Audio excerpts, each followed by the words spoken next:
It is Hello. wonderful to meet you both. You I too. just want to start off by saying how much I am loving this season. Oh, This is thank the you. season. Well, this is the season I've been waiting for because I am like Oh, a diehard Penelope stan. So oh, I that's have Yeah. been lovely. waiting for this Thank you. since season one. Amazing. So on that note, this is definitely the romance that has had the most buildup. You know, in previous seasons, they bring in new characters and we get to see, the origin story in that way. But we have been following this connection since season one. I'm curious, how do you tackle meeting that sort of expectation? Do you feel it? Do you process it? Do you put it out of your mind?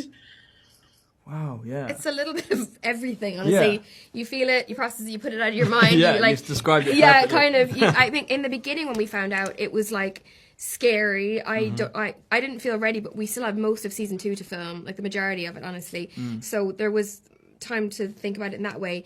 But then once we sort of found out what the storyline was, that was really thrilling to us because we were like, that happens, and then this, and Yeah. there's another. Oh my Yeah. god! And then, yeah, in the middle of it, then we just had genuinely an incredible time filming. Yeah. It was 8 months of filming. It's really arduous. It's a labor of love. Yeah. But it was so insanely rewarding and wonderful to share it with a friend. And now, like, looking back and being able to see the episodes, like, together is, it just being able to see our full journey sort of play out is a real sort of crazy experience, I think. amazing. Yeah. Oh, I love it. Well, I mean, one of the sort of themes of this, right, or one of sort of the tensions around it is, do you start romance from friendship or not? I'm curious for each of you. Do you think that's a good way to start a relationship, or like once in the friend zone, always in the friend zone? I think it's so difficult, isn't it? And it's Yeah. something that Colin and Penn explore in the series is like whether you can bring up the courage to confess those feelings, and it's going to change your friendship or relationship no matter what happens. Yeah. So it's about, I suppose it's so individual to every situation, isn't it? It's It really, is. It's so hard to know. But I actually also think that, if it's someone who's in the friend zone, like, just ask, because then you'll know one way or the other. You Yeah. might completely get your heart broken in the Yeah. process. But Don't. I think in an ideal world, it's a wonderful thing to be friends first, because you have skipped all of the posturing of the beginning of a relationship when you pretend that you like never go to the bathroom, or that you never have spots and all this stuff. People know all that stuff already. So I think it is like the best foundation for a relationship. Amazing. Well, I mean, it certainly appears to be the case for Colin and Penelope, Yes. which of course I've been rooting for that love story. But I also thought this season has been really interesting because we've always kind of gotten to know your characters, but they're kind of two sides of the same coin, where all of Penelope's struggles are like on the surface. She cannot help herself but to show where she's struggling. Whereas Colin is very, very good at performing like everything is fine, but it's all happening internal. Can each of you guys talk a little bit about your characters in terms of that?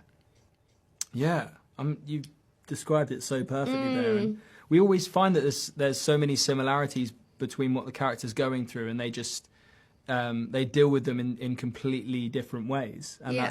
that's what is kind of the struggle of them coming together. And we talk so much about they really need to grow as individuals and become adults, and I think it's the first time that we've seen that in Bridgerton. Is we're used to seeing these strong adult characters that have already found their way, and it's just about finding their love match. And this is the first time that we're seeing these two young adults trying to find their way in the world, and particularly in society. I mean, it's difficult enough, like being in the world of Bridgerton and growing Yeah. up, but to then try and find your love match. Yeah, I think it's so interesting to see the different ways they handle it, and actually what ultimately brings them together is just like knowing each other down to the core.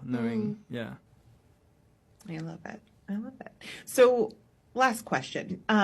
Obviously, the show has a huge queer fan base, even though it Yes. hasn't necessarily centered a queer love story yet. We got that on Queen We did. Charlotte, QC, thankfully. yes. I'd like to know what each of you guys think about maybe a queer love story on Bridgerton Prime.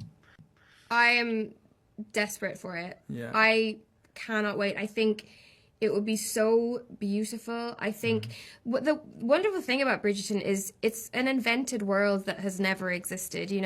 It's a Regency London in which, we wear all these mad bright colors. It's really diverse, you know. There's like glitter eyeshadow. So I think there is so much space there for a queer love story, and I think all love stories deserve to be celebrated. And I hope that in time we get a leading queer love story in this show. I'm sure it will. Yeah. I'm sure it will happen. Yeah. Well, where there is glitter eyeshadow, there This will be is gay love. it. That's what you've been saying all week. Yeah. Thank you so much for taking the time to chat with me. This was so much fun, and thank you for another season of incredible television. I cannot wait to see how the that's rest so of it lovely. plays out. Thank you so much. Thank you very much. Nice to meet you. Nice to see you. Have a great day. You too. too. Bye.